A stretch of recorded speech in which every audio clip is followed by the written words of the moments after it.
இன்றே டவுன்லோட் செய்து உங்கள் ஃபேவரட் ஷோக்களை என்ஜாய் பண்ணுங்க. தாலி எல்லாம் எடுத்துட்டு வந்து விளையாடிட்டு இருக்கியா? டேய், உனக்கு அவ்வளவுதான்டா மரியாதை. டேய், வெளிய போடா. இனி ஒரு நிமிஷம் இங்க இருக்க கூடாது. டேய், போடா வெளிய. அதான் எங்க வீட்டு பொண்ணு உன்னை தெரியாதுன்னு சொல்லிட்டால, போப்பா. போய் வேற வேலை இருந்தா ஏதாவது பாரு. இப்படி நடு வீட்டுல நின்னுகிட்டு தாலிய கையில வச்சுக்கிட்டு கல்யாணம் பண்ற மாதிரி விளையாட்டு காட்டாத.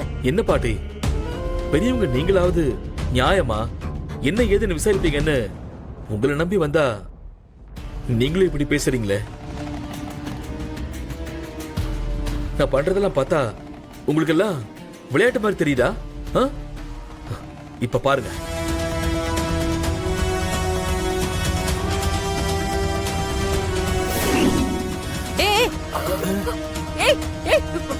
தாலி கட்டணும்ல, கிட்டவா மித்ரா.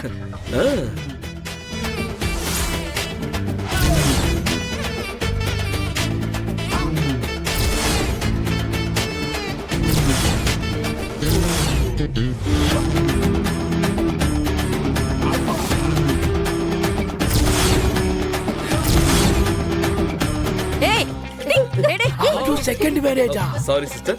ஐயோ,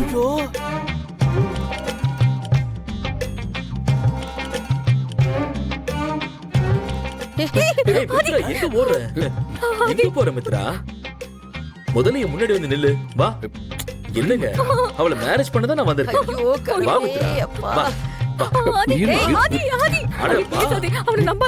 இப்படி வாங்க. சொல்றது எதுவுமே உண்மை இல்ல. தாலிதான் என்னாச்சு? பிரதர், ஒரு நிமிஷம், கொஞ்சம் பொறுமையா இருங்க. எனக்கு என்னமோ இந்த விஷயத்துல ஏதோ குழப்பம் இருக்கிற மாதிரி இருக்கு.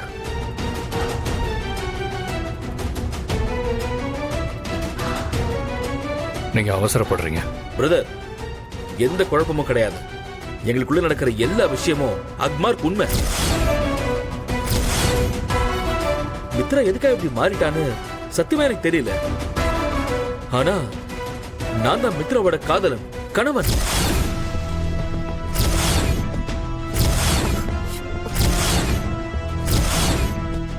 இப்ப நான் தாலி கட்டினேன்னு வச்சுக்கோங்களேன், அப்போ முழுசா புருஷன் ஆயிடுவேன். மித்ரா, நம்ம ஊர்ல இந்த தாலி சென்டிமெண்ட்டுக்கு கட்டுப்படாத பொண்ணுங்களே கிடையாது. கணவன் புருஷன் ரெண்டுமே ஒண்ணுதானே.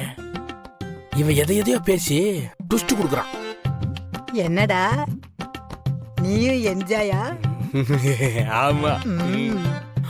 வா மித்ரா, வா. டேய், பிடிக்கிற மரியாதை வெளிய போ. நீ யாருன்னு எனக்கு தெரியாது.